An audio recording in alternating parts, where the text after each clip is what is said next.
aku punya pertanyaan nih buat kalian. Bagaimana caranya mematahkan pensil ini dengan hanya mengeluarkan tenaga yang sangat sedikit? Gampang kok, tinggal taruh di jalan, ntar ada mobil lewat. Patah juga kok. Dilindas maksudmu? Iya, nggak usah pakai tenaga lebih.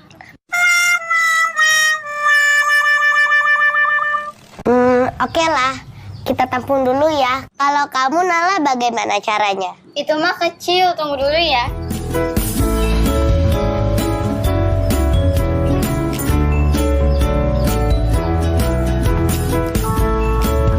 Perhatiin ya. Coba deh lihat. Nah, patah kan pensilnya? Ya, itu mah bukan patah beneran. Iya sih, bukan patah beneran, tapi kamu jenius. Pemenangnya adalah Nala. Halo Sobat X-Science, jumpa kembali bersama Kak Herman dalam program kesayangan kita, X-Science, Eksplorasi Sains. Adik-adik, pernah tidak adik-adik mengalami ketika sedang belajar, tiba-tiba listrik mati? Suasana jadi gelap. Dilanjutkan tidak kira-kira belajarnya? Tidak. Karena apa? Ketika adik-adik sedang belajar, adik-adik butuh cahaya. Adik-adik tahu tidak cahaya itu apa? Cahaya adalah energi berbentuk gelombang elektromagnetik yang tidak membutuhkan medium dalam perambatannya. Benda yang dapat memancarkan cahaya disebut sumber cahaya. Adik-adik tahu tidak? Sumber cahaya di tata surya kita yang paling besar adalah matahari.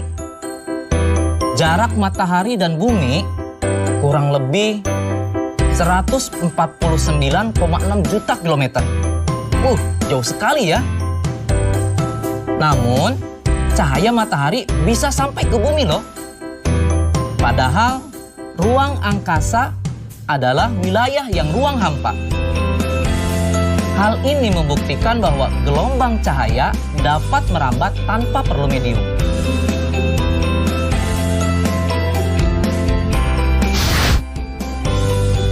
Ternyata cahaya juga memiliki berbagai sifat loh. Apa saja sih sifat-sifat cahaya? Yang pertama, cahaya merambat lurus. Adik-adik pernah tidak berada dalam satu ruangan? Di ruangan tersebut ada sebuah celah. Dari luar, ada tampak berkas cahaya yang masuk ke dalam ruangan. Kalau kita perhatikan, berkas cahaya tersebut lurus, tidak bengkok. Betul tidak? Yang kedua, cahaya dapat dipantulkan. Contohnya, di suatu ruangan gelap, senter dinyalakan. Senter tersebut kemudian diarahkan ke cermin.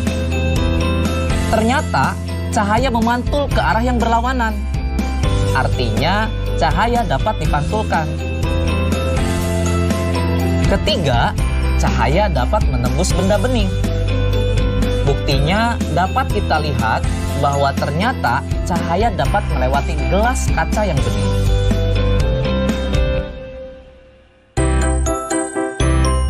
Keempat, cahaya dapat dibiaskan. Contohnya adalah pensil terlihat patah saat dimasukkan ke dalam gelas bening yang berisi air. Kelima, cahaya terdiri dari berbagai warna. Adik-adik harus tahu bahwa cahaya matahari sebenarnya berwarna putih.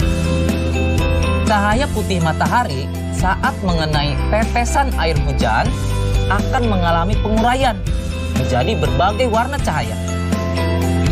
Contohnya adalah pelangi. Hal ini menunjukkan bahwa gelombang cahaya dapat diuraikan menjadi berbagai warna. Bagaimana Sobat X-Science?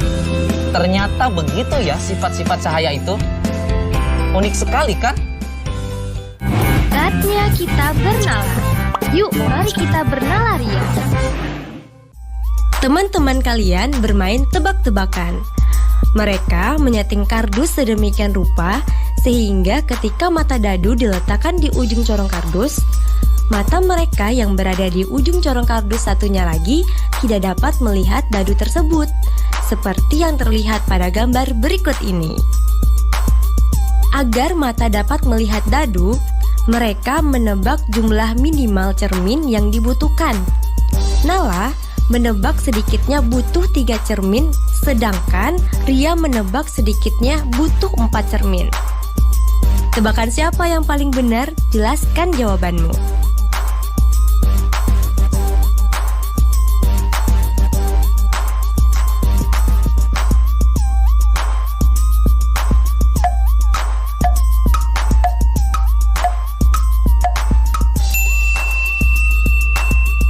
Tebakan yang paling benar adalah tebakan Ria. Mengapa demikian? Perhatikan gambar berikut ini. Paling sedikit butuh 4 cermin yang dapat memantulkan bayangan dadu hingga terlihat oleh mata mereka. Posisi cerminnya terlihat seperti pada gambar. Nah, adik-adik, sekarang waktunya menjawab pertanyaan. Pertanyaannya adalah, apa sifat-sifat cahaya? Berikan masing-masing contohnya.